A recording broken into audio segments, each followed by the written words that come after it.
Tuesday, May 7, 2024, around 3:30 a.m., Mobile, Alabama police officers responded to reports of shots fired on Darwood Drive.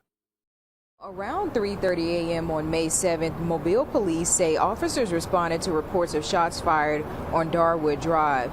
When they arrived on scene, they discovered that a vehicle had crashed into a home, and a male victim was found deceased in the front yard. Within hours, the family of the victim was notified. 17-year-old Tayy Dior Thomas was loved by her extensive family and community, with many describing her as someone who always had a huge smile on her face. She a talented young lady who loved doing her hair. Tayy was the type of person who would help anyone in need. She had a dynamic personality with characteristics that at times seemed the complete opposite of one another.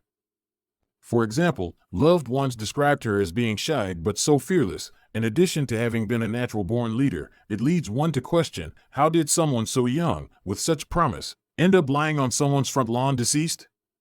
While driving home in the early morning hours from her job at AMC Theaters, Tayy was shot 18 times, and as she tried to escape, she ended up succumbing to her injuries. Tayy was set to graduate from high school the following week. Within hours after having discovered the victim, Mobile police arrested 20-year-old Carl Washington Jr. According to Tayy's family, she and Carl had been dating for roughly a year prior to her murder. Family members believe that Carl killed Tayy out of fear that their relationship would be made public. And why would he be fearful? Well, Tayy Dior Thomas was born Brandon Thomas, and she identified as being a transgender woman.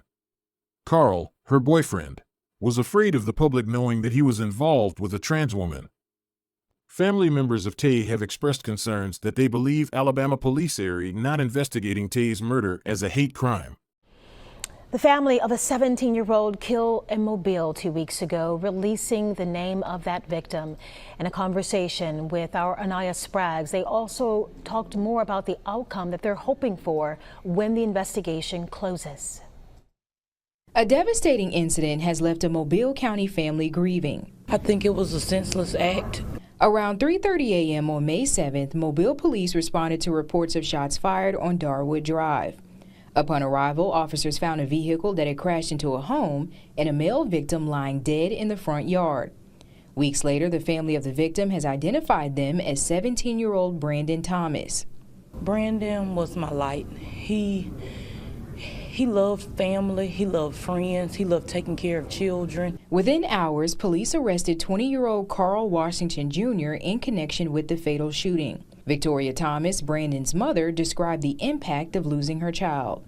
I think that my child deserved to live just like anybody else, and I feel like who do the person think they are to even just take my baby away from me?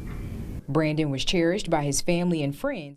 When it comes to these type of relationships, trans women must be able to see the signs of men who possess characteristics of toxic masculinity and has the potential of becoming abusive or even worse. One of the most basic principles of being in a relationship is to love and accept someone for who they are. Transgender people are at much higher risk. In fact, 30%, 50% of transgender people experience dating violence at some point in their lives, compared to 28%, 33% of the general population. Abusive partners may try to use their partner's gender identity to shame them and make them feel inferior or like they deserve the abuse.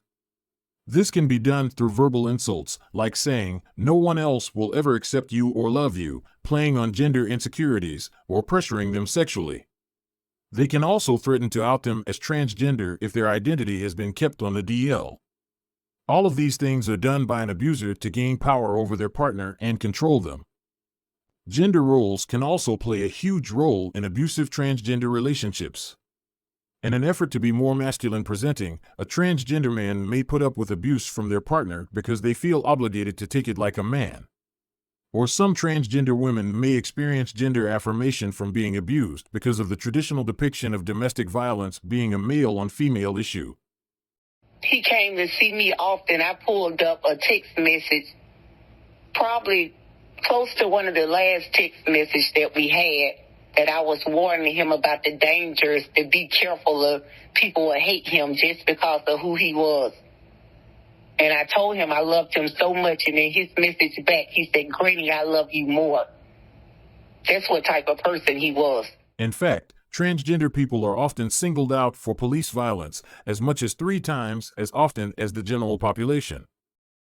Alabama has recently enacted more legislation restricting LGBTQ+ residents, such as limiting transgender athletes' participation in college sports, but many Alabamans have been pushing back with protests against restrictive laws.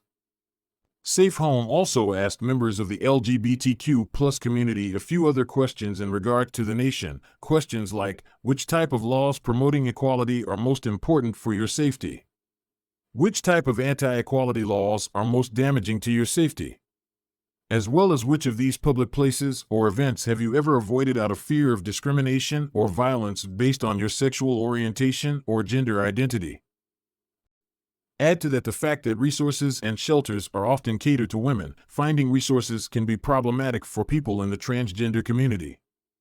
Tayy's mother, Victoria Thomas, created a GoFundMe to help cover funeral costs. If you would like to donate, a link to the GoFundMe will be listed in the description box. Tayy leaves behind her mother, grandmother, 4 siblings, including a twin brother and multiple extended family members.